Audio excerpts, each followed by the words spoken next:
Dari Jakarta ke Bali itu biayanya kalau mobil yang pakai premium atau BBM itu 1,1 juta. Nah, dengan mobil listrik 200.000, seperlimanya. PLN sangat antusias sekali itu, Mas Gibran, untuk menyambut mobil listrik ini. Jadi infrastrukturnya bukan hanya charging stationnya saja yang untuk umum, tetapi juga untuk yang di rumah. Nah, era mobil listrik cepat atau lambat akan segera dimulai. Anda pasti sudah tahu jika salah satu komponen dari mobil listrik adalah baterai yang bahan bakunya adalah nikel yang banyak di Indonesia. Nah, lantas bagaimana dengan kesiapan pemerintah terkait hal tersebut? Dan pemerintah Indonesia kini semakin gencar untuk mengembangkan industri kendaraan bermotor listrik berbasis baterai di dalam negeri. Tak tanggung-tanggung, sejumlah perusahaan kelas dunia diajak untuk berinvestasi membangun pabrik baterai hingga mobil listrik di tanah air. Di sisi lain, sejumlah badan usaha milik negara juga dipersiapkan untuk membangun industri kendaraan listrik ke depannya.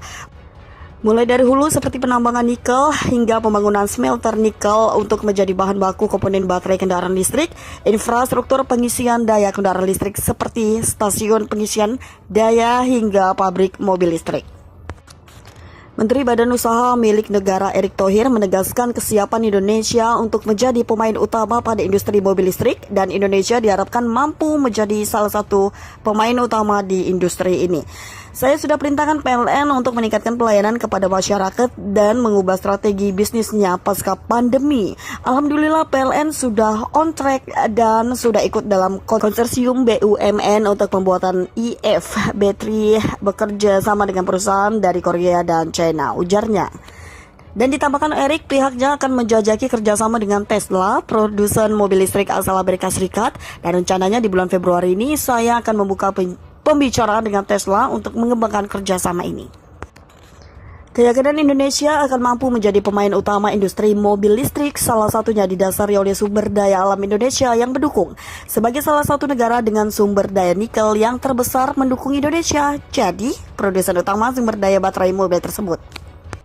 Menteri BUMN Erick Thohir pun menegaskan kesiapan Indonesia untuk menjadi pemain utama mobil listrik. Dirinya pun meminta PLN untuk meningkatkan pelayanan kepada masyarakat dan mengubah strategi bisnisnya ke depan, terutama dalam era industri kendaraan listrik.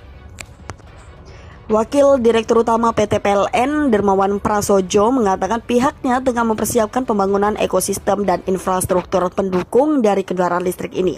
Dan salah satunya yaitu dengan membangun atau menyediakan stasiun pengisian kendaraan listrik umum atau disingkat dengan SPKLU. Dan tak hanya manfaat bagi ekonomi, imbunya mobil listrik juga membawa manfaat bagi lingkungan. Hal ini sejalan dengan misi pemerintah untuk mendorong pembangunan ekonomi